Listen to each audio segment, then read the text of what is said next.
Good morning, everyone, or afternoon, depending where you are. This is We Got Your Six, and we are just so thrilled to have Mike Rude from the Rude Awakening Tour be our first guest.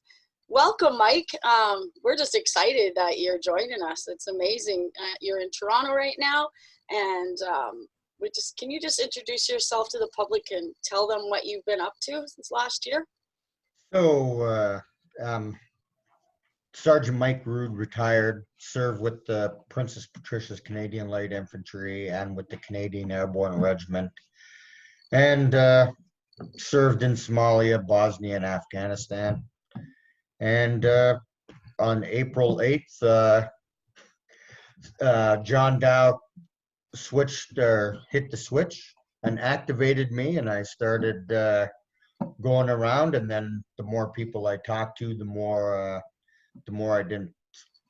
I couldn't stop, say. And every time I talk to one person is almost fuel for the next one, kind of. And you're in a fancy, well, you started out in a very nice truck wrapped in all kinds of displays about Mefloquine. You had a picture of Scotty and us and everybody on that truck, and then you made it as, how many kilometers did you get before? 63,000 in my truck, I think, somewhere thereabouts, and then you were heading for Tuk Tuk Tuk, right? Yeah. For the second time with Derek Bodner, and you were front-ended by another round truck. Yeah. So you've been kind of stalled for a bit, but you're working your way towards getting back on the road, right?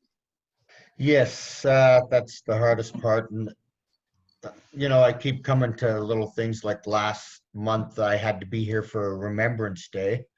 My truck still wasn't ready. So then I had to go ahead and book a flight. This time, now I'm going to, like, it seems like forever ago that I was going to go to try to help my interpreter in, it turns out, in Washington, D.C., and that's where I'll be flying to on Friday. And never, and I was still waiting on my truck, and then finally I just said, nah, that's it, that's enough. I'll just book the flight, and then they'll have time to settle things and get it all sorted out, and then I can start off fresh.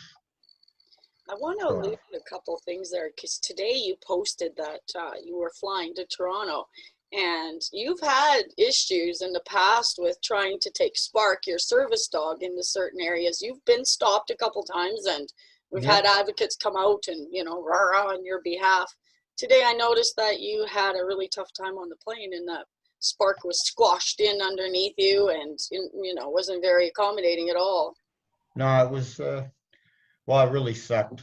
Yeah, I can see that. To be honest. Those are the things we'd like to see people get their heads wrapped around, Yeah, like I don't, I don't know what to say. Like, just, I'm not expecting anything more than I was already getting, and I don't,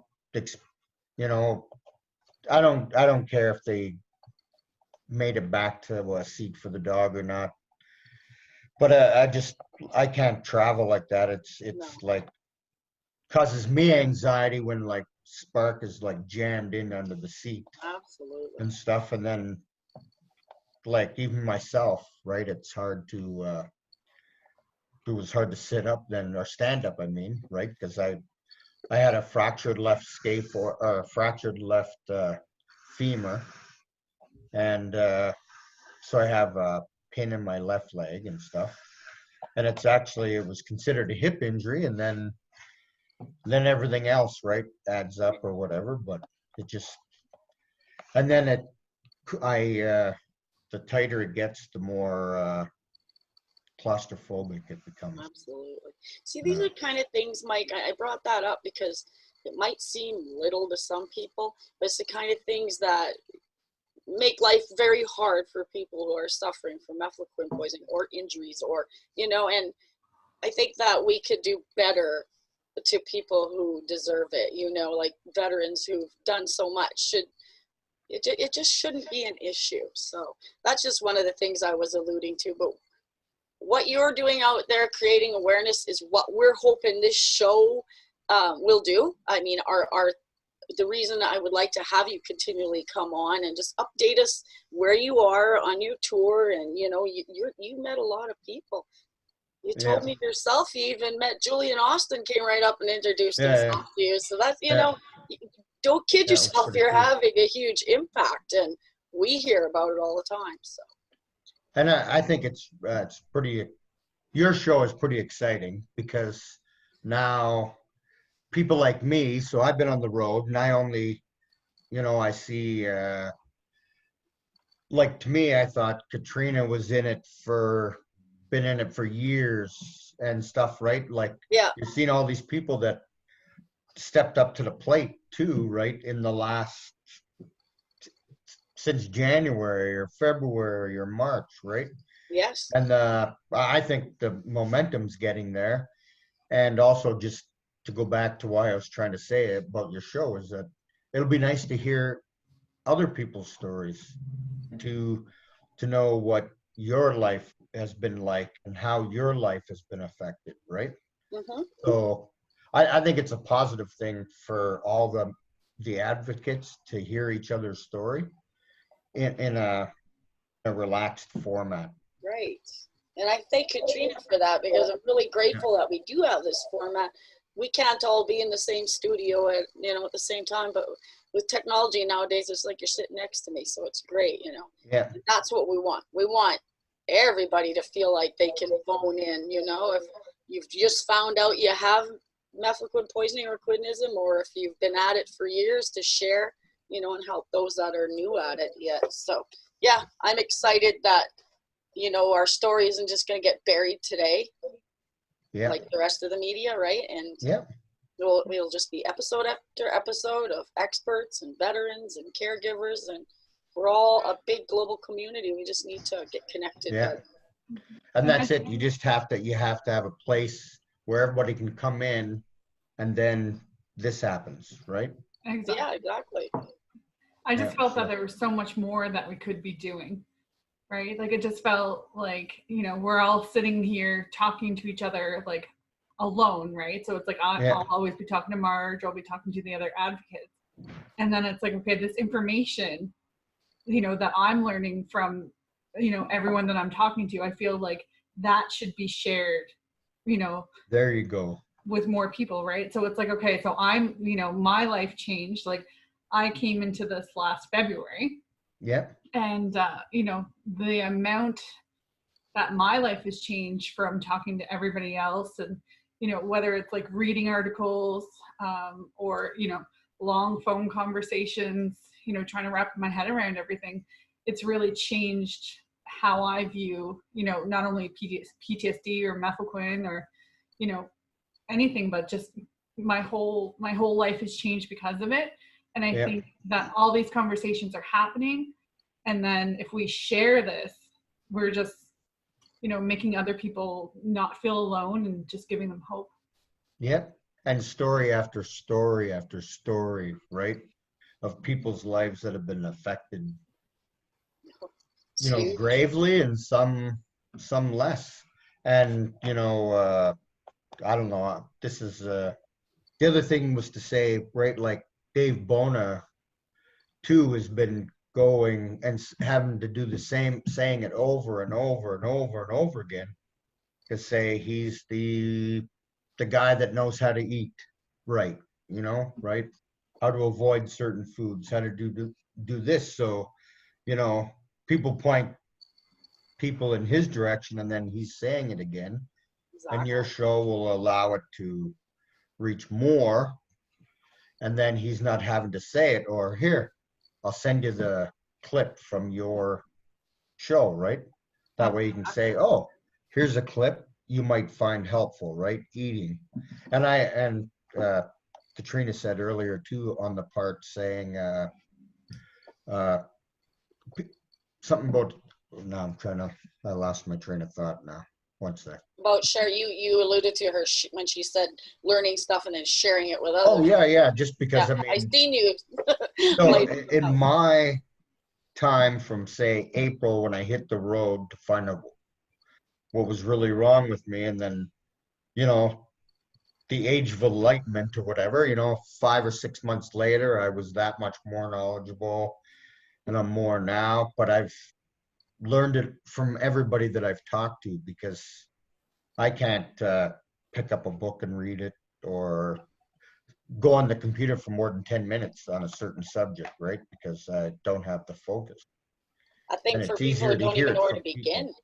Huh? Some people don't even know where to begin. They don't even realize that this is what is wrong with them. So, you know, and you know how it is. And I've seen this, I've been at it a while, but when you actually get people to listen to you and they actually, and the light bulb goes on, it's like, whoa. Yeah. And they feel great, because everybody wants an answer to what's wrong with you, right? But then the reality strikes, and it's like, oh my God, I really have mefloquine poisoning. I have quinism. Now what, right? Then you end up spinning, feeling alone, feeling like, you know, I've seen people just, and that's what I want to avoid. I want when that point happens, that they come to, we got your 6, and they find some answers, right? And they see Mike, and they see Dr. Dave, who has agreed to be part of our show as well with you, which I would like to say, Dave Bona does repeat himself over and over, like you said. It's going to burn him out, and if it hasn't already, I mean, there's times, you know, we all get tired. So as a group, and then we have recordings and reference, we can help others without having to wear one down over time, right? So and I mean, same with like John Dow, right? I mean, all the stuff he's been pushing, but I mean, you and Val, right, from, you know, day one, really, right? So when I started out, I was alone, and then sadly it took a long time for anything to pick up. But it was Scott, you know, losing Scott, to me, that was the second largest hit, and I'd never even met him, but for some reason this happened, and Val and I were on this, you know, we were spinning our wheels out there for a long time. We, like Gina said, I used to wear a tinfoil hat. Now she said we should order them in bulk. So. You might have to order a few thousand or more, right? Exactly. Yeah. Well, I mean, and that's good, but again, I have to say that if it would have just listened to us in the beginning, there, you know, you were one of the first, Mike. So it's understandable. You were part of that botched drug trial, but the ones that followed should not have happened. Afghanistan should never have happened. It should have never been made public, you know, to the everyday traveler. So there's a lot. It's so much out there, right? And it's not just military members, right? It's people that went to, you know, save the children in Africa, or rebuilding places in the Caribbean from a hurricane or whatever, right? Like first responders, military, police, you know, and then people going on vacation in the Caribbean, right? I've heard people took it when they went to St. Lucia, right? So, I mean, and knowing how the side effects are now, you know, this is a pretty huge thing, because I can't even imagine the numbers then within the military that took it. Like, it's got to be, well, if you Google on Wikipedia under Army, it says Jean Chrétien gave it to 16,000 going to Afghanistan as a precautionary measure. So that's your lowest number you're going to have. And then you add Somalia onto it. Then you add some of the other tours, Haiti, and a lot of people took it in Haiti. Right? I think the number runs 40,000 plus. I want to say that easily about right before, you know, prior to the advocating, creating the black box warning that came out a few years back, 6 or 7 years ago. I can't remember the date that came out, but you know, it took a lot to get to there, and you would think that that would have awakened a few people in the government as well, that, you know, holy smack, this thing really does have the most severe black box warning it can have, and yet what can they do but deny now, right? Yeah. It's been so long. But I mean, you're watching, and in my opinion, every time Dr. Remington Nevin gets another soldier in the U.S. an award for Mefloquine poisoning, it's one more nail in the coffin up here in Canada that eventually they're going to say, like, how can we deny it?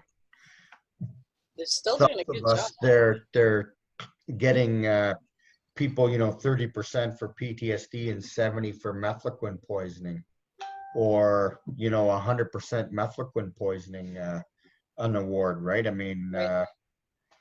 and look at, I mean, I think this is smaller than any of us even. I mean, I know. it appears smaller than it really is, right? Yeah. That, And that's what I felt the media does, is I feel that they just make it seem smaller than what it really is. When you said that, that's what I've been saying for the last while. It's like, wow, it seems like such a tiny story when they do it. but Yet slowly all the pieces of the puzzle are going to come together. And then it's going to be like, I think it'll be like, wow, yeah. right?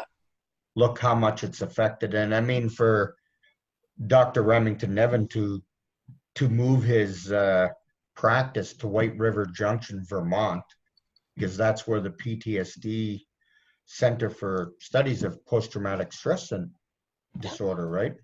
So he's there, and they've ignored that variable that he talked about, which is the Mefloquine, right? So, I don't know where we'd be without him today, too. Yep.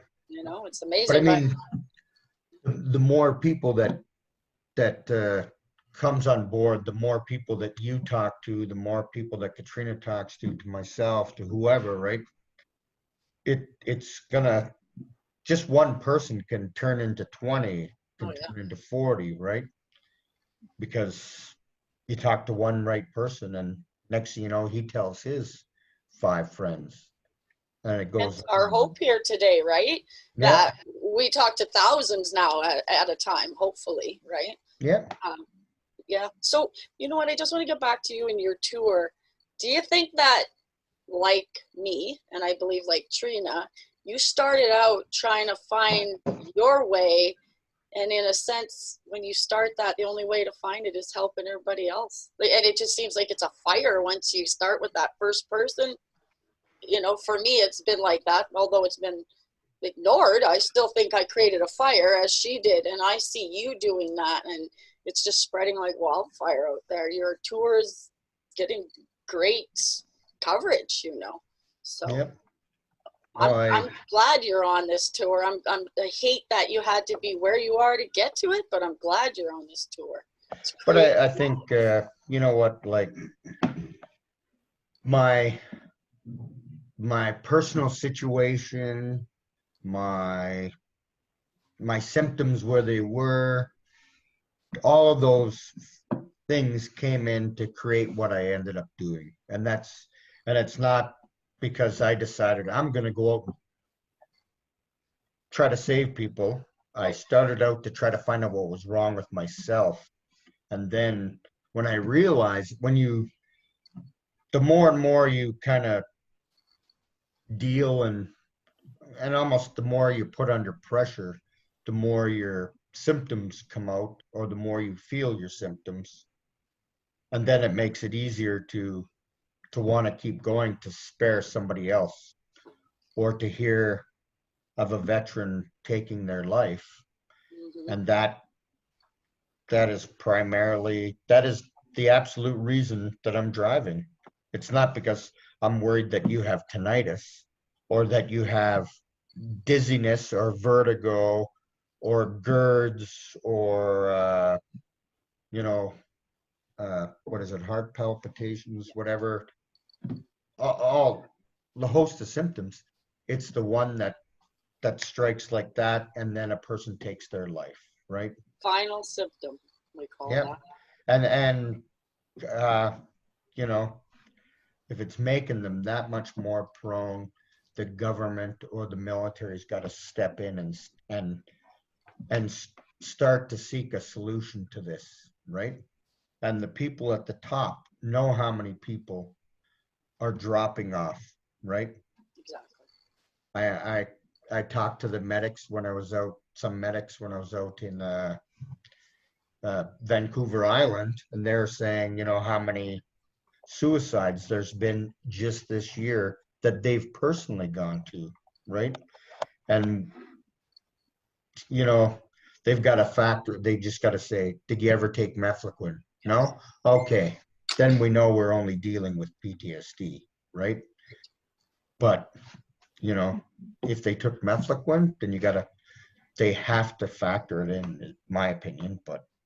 It's getting them to ask that question, right? Did you ever take Mefloquine? And I think, you know what, see, the thing is, you know what, if you took it and I took it and another guy took it and they took their life, we're just as um, susceptible to it as that person was, right? So they've got to narrow it down and try to find out, right? And I've heard people say to me too, you know, the treatment for PTSD is not working for me, right? Right. And that's where a lot of people have that aha moment too, right? When they finally realize, geez, there's something to this, right?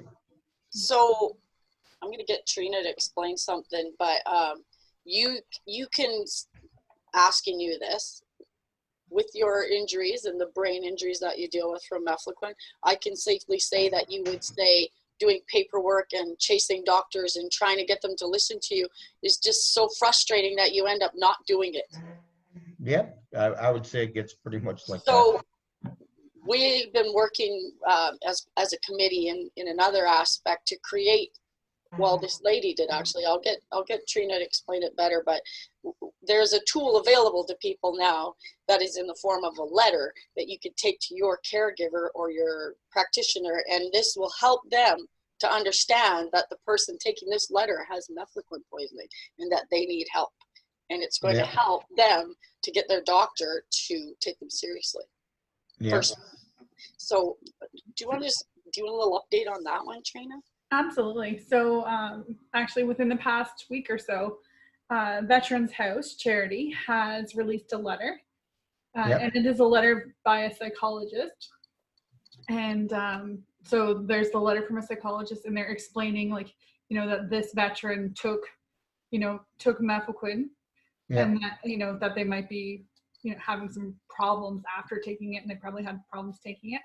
And there's also kind of like an inventory of symptoms. I can't think of the exact name of it, but it's like the neurobehavior symptoms.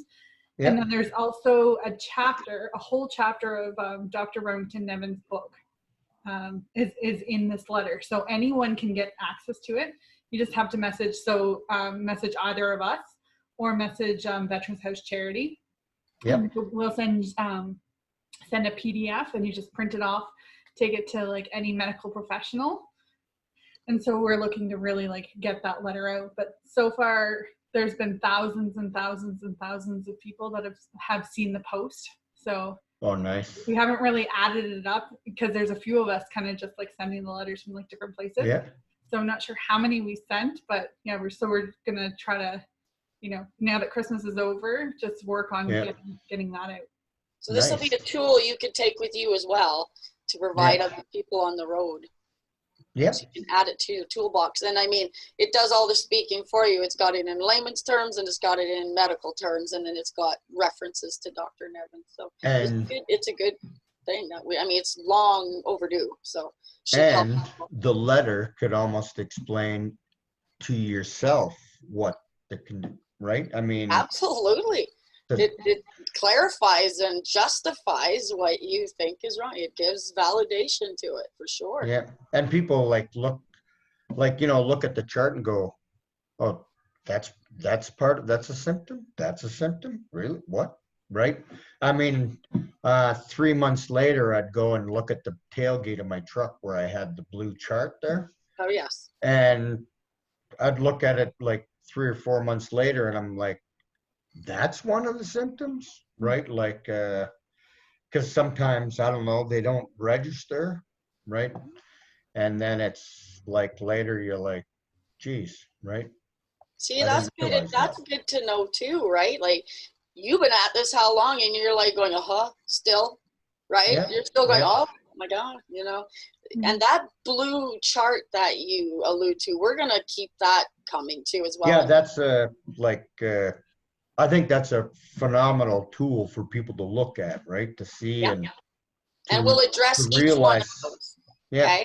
So I think that when, that's the kind of thing I'd like to see this show do is we pick out one of those symptoms every episode and we talk to you about it and Dr. Dave about it and how did you deal with it? And maybe you can give some hope to someone who's just, realizing that's what it is and how do I get around it. And yeah, not everybody's the same, but I've seen the relief that some people get where others are just spinning still. So yeah. No, the one thing I've kind of found for myself, and the only way I'm kind of able to do stuff is just to stay focused on the one thing, right? Um, I have focus when I'm trying to go and accomplish my mission, but as soon as I hit a speed bump or something, it can throw me off, and then it's hard getting the focus back. But when I'm in the focus, it can be difficult, but I'm functioning at a higher level than when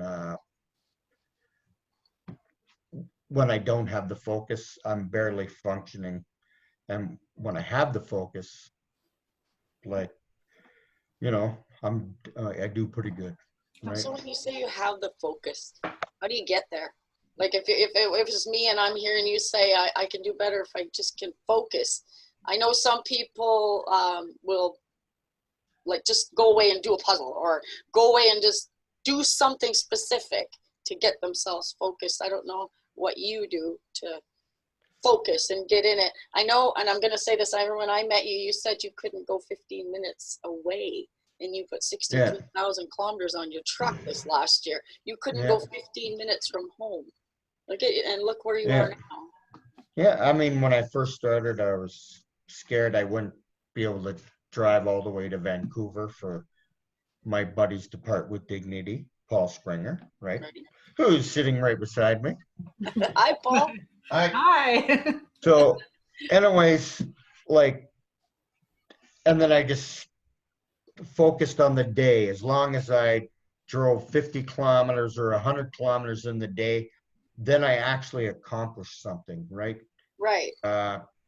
Trying to accomplish certain things. Even myself, when I was a bit of focus, like cleaning the house on a Monday and a Friday or something to try to structure.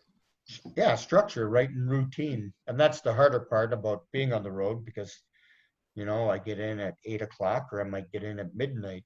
And then, I had other issues of like, how do I get to sleep now? Because I used to only take oil. So then it'd be 2 a.m. before I went to sleep. So now, I just kind of finding what works and when it works and when it doesn't work, kind of. You're adapting. You're adapting better than you did before. And I don't know what all that likens to, whether it's just understanding your symptoms, understanding where you're at, not beating yourself up that you didn't climb a mountain today, but that you took the first step up. Those are what that old adage, you eat an elephant one bite at a time. It's true. You eat that first bite and when you're hungry again, you'll get there. But yes, it can be a pretty big bite. It's a pretty well, big it is a huge. It's a big bite driving from Edmonton to Tuktoyaktuk because it's about I think it's like 40 hours driving, right? Which is more than driving from Edmonton to Petawawa, and you're going straight and you're going north. Absolutely. But that one was a big bite. You gotta feel good you did it. Yeah. Like you did. And you're continuing to do this. And so that's why I'm hoping that you'll check in with us. Trina and I will, we'll have lots of questions for you from people. Hopefully they'll phone in when you're on here. And we're going to, we're going to post these, and hopefully they'll phone in, answer their questions. We're not live, but Yep. we'll definitely be able to incorporate them. And like I said, I wanted to go down that list of symptoms, how you, maybe we'll call you Mike, tinnitus, how did you deal with that? Or worse, right? Hypervigilance, what did you do for that? So you could share with others how you've made it to where you are, because you've come a long way, baby. You really have. And I think like reading off the list, right? Just and making it short, like so I was told, whatever your attention span or whatever, the video should be like if you're trying to grab their attention and hold it, they got to be short or whatever. So where am I going? No, doesn't matter, we could fix it. Yeah. So I lost it. So you're just saying be short and impactful, right? Oh yeah, no, I just mean like, so to come out and say the symptoms and say, talk about 5 of them for 2 minutes, and then talk about another 5, or just rattle off all of them in a 2-minute blurb. Yeah. Right. And then break it down or something, just something for somebody's to draw their attention with some of the key symptoms at the beginning, right?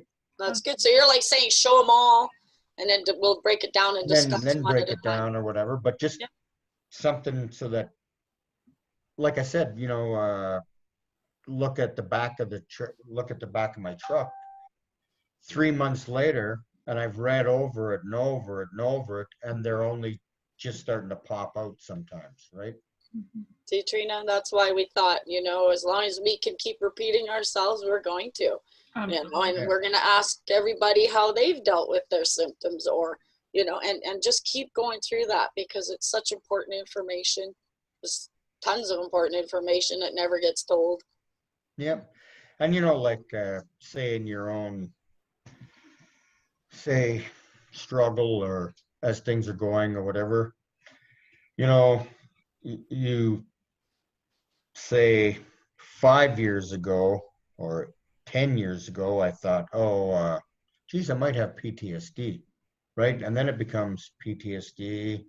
And then it's like, geez, you know what? Maybe it's not PTSD. And then you go through that whole thing. And then finally, like, to where now, I almost, I think, okay, Dr. Keith said I had, Dr. Keith Zakuski said that I had a marker for PTSD. But that's about all I believe, right? Because I'm realizing that more of these symptoms are from Mefloquine poisoning, right? So much so that I feel a lot, almost the majority of all my problems are from Mefloquine, right? I believe that. Yeah.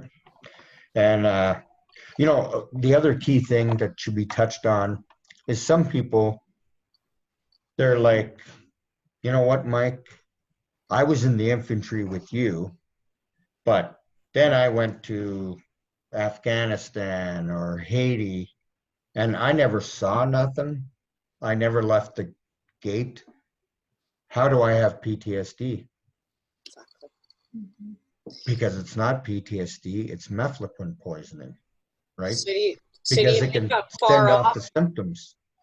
Pardon? Oh, sorry. I'm just saying with that, do you think I know I'm not wrong when you guys can hear it yourselves, mental health issues and PTSD issues have become huge in the mainstream public. And that it's like scares going through the roof. That it's Mefloquine from all the thousands and hundreds of thousands of prescriptions of Lariam that's been given to the public. I am not even sure I'd want to hear the number. I don't either. But I mean, that's what frightens me, that people are not getting better in the general public because they're also not connecting the dots, and they're totally getting the wrong kind of treatment, just more pharmaceuticals. Yep. And that needs to be said. That pharmaceuticals are absolutely not something that can be taken by a person who is suffering from quinism or Mefloquine poisoning. It only amps up all the horrible side effects, especially Yeah. suicidal ideation. Yeah. And so I was kind of waiting to be off the road to start to come off of my antidepressants, but I lowered my one a bit, or had it lowered, and then eventually I'll just take it every other day or whatever. You have Because to. I take Prestique, so I was taking 100 milligrams of Prestique a day. That's, I think, the max or whatever. And then because for a while there, I was in the pretty rough place, and I was on my meds, and it wasn't making any difference, right? And so that's why, even though I've dropped down a bit this last week or so, I've been doing better. And once I get on the road, I'll have more focus. Again, it's sitting still that bothers me. You can't get off pharmaceuticals fast either. They're powerful. No, yeah, I gotta take need time. to Yeah. down, yeah. So you'll get there. I just see you doing so much better. I know that times knock you flat and life's not easy, but I think I see you doing overall much better. You've sure reached a lot of people. Yeah, and you know what? It's because I have such great friends, right? And they're such great people we've served with, so it's an easy thing to do, especially when you believe in it, obviously, right? Because you've been doing it, and I can't even imagine how you felt, because when I started, I thought, do people think I'm crazy? I posted last night a card that my sisters gave me, and they just said, we believe in you, like you believe, or whatever, right? And just saying that they believe me, and they agree, right? And that amount of support meant everything at the start too, right? To like go and, geez, my friends all probably think I'm crazy, right, or whatever. But when you kind of realize the effect this drug has had on so many lives, it's almost a no-brainer. And when you got no job and you're not doing nothing, and you care about your friends, and you don't, I got no furniture to worry about. So that's all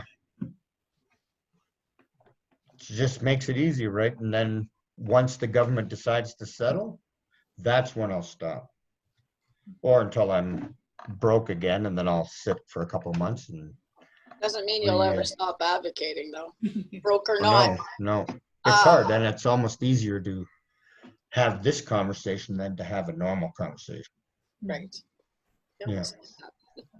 I agree too. That's how I feel. Like I'm definitely much more comfortable like talking about like Mefloquine, or being in relationships, or like with people that have gone to like Afghanistan and other countries, or people that are struggling. I find sometimes with average conversations I get pretty bored. It's like I want to be talking to people and helping people, and working on projects like this. Yeah. And all it takes is one at a time, right? Absolutely. Just one. That's it. So, I mean, and you guys will reach more people at a time, right? And that's why it's important, right? Because sometimes I'm pretty sporadic, and I'm stuck, no, I got to go here and whatever, right? So sometimes I don't spend the time I should spend, but I mean, then you guys are there, right? So I just got to get people's attention and point them towards everybody else for the info, right? Or to feed them the info, right? We definitely appreciate every single thing that you do when you're making an impact. Yeah. Well, it's nice to see you know, as more and more people stand up or whatever, and it's good to see, and you must find it pretty exciting to take yourself 20 years ago and then look at where things are now, right? It's hugely different. I mean, I want to say I'm happy, but at the same time, it's hard to say that when they shouldn't even be sick. They shouldn't be here on this journey with me. So, you know, I'm glad I'm not alone. I'm glad I'm not wearing a tinfoil hat. I'm glad that people are listening because they need to, but I'm sure not glad it got to this point too. You know what I mean? But we're here, and this is what we have to work with, and we gotta spread this message loud and clear. That's our job. Absolutely. Yeah.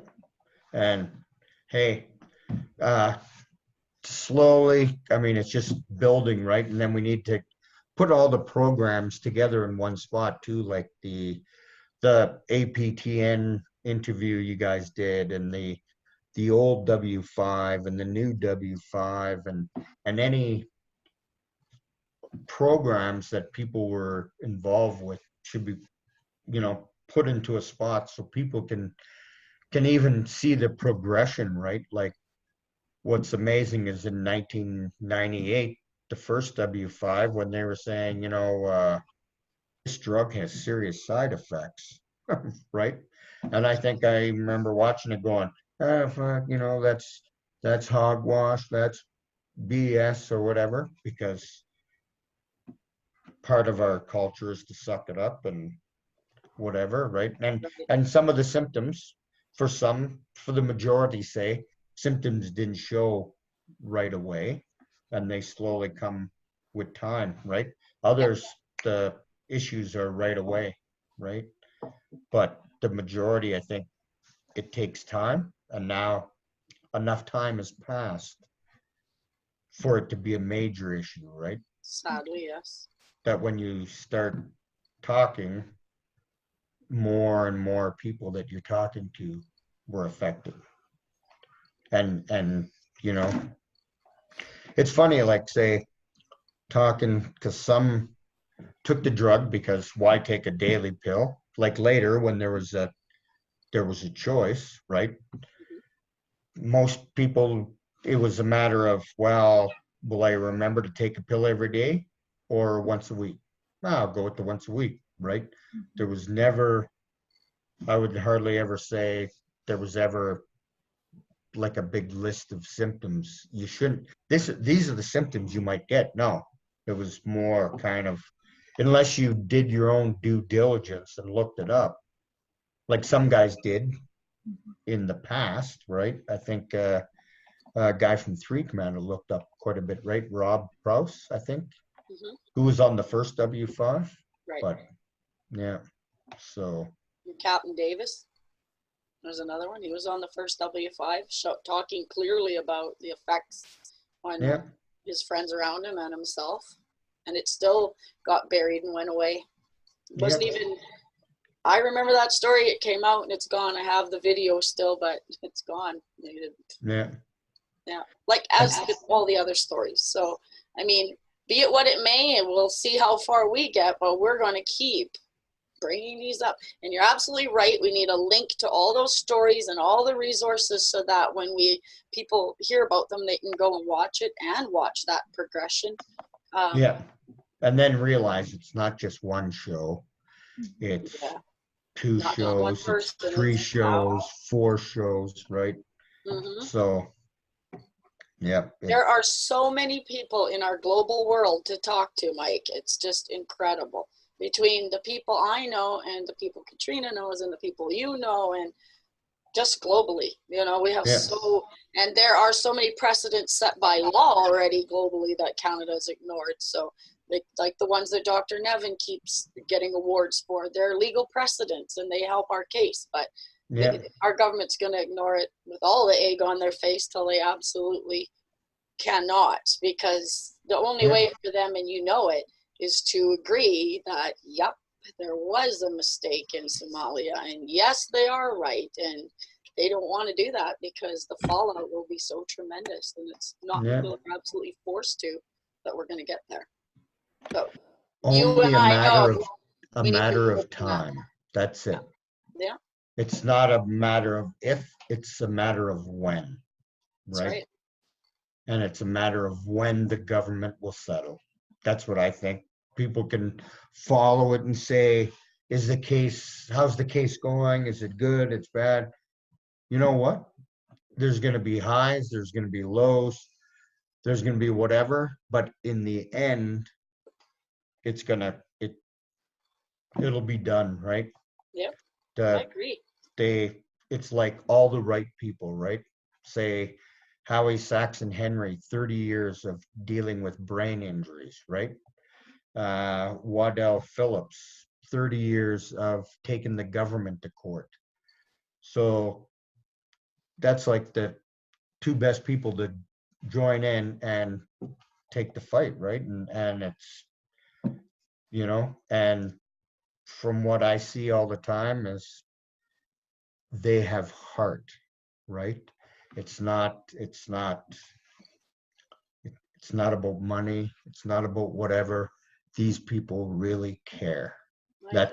And you can see it if you follow Howie Saxon Henry and see the new people they hire on, or a new bio on somebody. Read between the lines and you'll see caring every time. And that's awesome. That's my absolute take on them. And I think that's a good, hopeful message to end your session with you today. That anyone who, is even on the fence about joining that lawsuit, to just talk to them and find out that they really have your best interest at heart. We know it. We've met them. You and I know it. Trina knows them. We've seen it. We know where it's headed, and it's got well over 3,000 applicants already. So, people need to get on board. They need to be part of it. And you know what? The hardest part is doing the paperwork, right? The questionnaire. So about 2 months ago, I looked, or 3 months ago, probably 3 months ago, I never even filled out the questionnaire.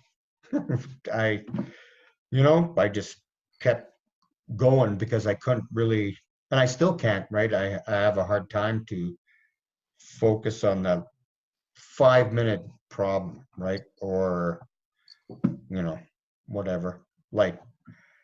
So that shouldn't scare others then, because you got through it, without filling out the questionnaire even, right? And you're in there. You're one of the first applicants, so. Yeah, and I just, I kind of been throwing stuff at them here and there, right? But I'm driving around talking all about it, but I still haven't done it, right? My questionnaire, kind of a portion of it, but it's very hard, and that's why I'm glad Canada Connect was offering to help. I think the Legion could do a lot to help, right? Service officers, right? Yes. Would be a great asset, and really it is. And it shouldn't be a big deal to ask for help to fill out the paperwork, because I know more than one page becomes very difficult, right? For me anyways, but. I've heard this from many, Yeah. I know Trina's actually helped out many to fill it out. So I guess that's another thing. Don't be shy to ask online or whatever, because a lot of us would come out and help, right? And that's another message we'll send. If you're struggling, let us just reach out. Someone will help you. Yeah, in the Ormocto area, I can actually meet up with anyone at our local Canada Connect and help with paperwork as well. So, or even to talk about Mefloquine. So that's another option. Yeah. And we could find someone to help people, knowing the network. Yeah, exactly. Right? So we could find another Trina in somewhere other place that would be, willing to help. I'm sure that wouldn't be an issue. Mm-hmm. I mean, all we've got to have is somebody say, hey, I'm in Edmonton, I'm in Saskatoon, I'm in Regina, whatever, right? Right. Wherever you are, and then we can put out the call and say, hey, is anybody able to help somebody in this area fill out paperwork, right? Exactly. That's perfect. That's what we need to do, for sure. One last thing I was thinking of trying to do is do up a little, like a postcard of the symptoms, right? On the one side, and then you mail it to every single legion in the country. And then all they do is they take it and they pin it up on their board with the symptoms, right? Mm-hmm. As opposed to trying to mail out posters and stuff like that if a guy just did a postcard. And in each province, we got people together to fill out the postcards to mail them out to the legions, right? Or something. That's just trying to brainstorm with different ideas to try to push stuff forward. Yes, and that's where the letter that we're alluded to also. Yes, the letters. Yeah, the letters are perfect. It's just some nice tools in the toolbox finally. Yeah. Yeah, Mike, and a letter I would love to use myself. You'll get it. And we can definitely send that to you. And anytime you have any other ideas, like you or anyone else that's watching, about, you know, those things that you're like, oh, you know, if we had this thing, you know, like this postcard, or if we had this or that, you know, then we could do this. Please send it to us, and then that's something we can work on, like as a committee as well. And it's all about learning from each other and what's working and what's not working, and let's stop beating our head against the wall on that and start doing that or whatever, right? And this, from where you guys are, you'll be able to reach thousands, right? And find out what's working and what's not working, or, right? I mean, well, ideally it would be when someone, I hope that when someone says, I might have that, watch, we got your 6. They'll help you. They'll figure it out, right? We'll get you in touch or provide you with information to get where you need to be in your area. I mean, that's one thing we are, is connected now, right? So we might as well use that to help people. Yep. Absolutely. Exactly. And in the end, it's all about the veteran or the person that took it, right? Even the caregivers and the children, their families, you know, it's all about healing. So. Yeah. And you know what the other thing is, right?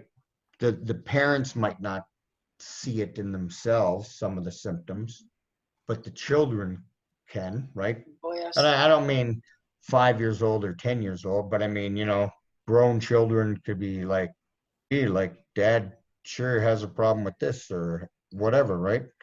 So you're going to learn, and you don't necessarily have to reach the veteran, because you can reach their family or their cousins or their uncles, right? Well, that's just it. And maybe then they have an understanding for why Dad acted the way he did and why Mom acts the way she does. Or most of all, you know, I've had to talk to people and explain to them that it wasn't their fault they took their lives. It just wasn't. Yeah. Didn't make them any less, you know, a soldier or a hero to me. It's just, that was a battle they couldn't win. They're still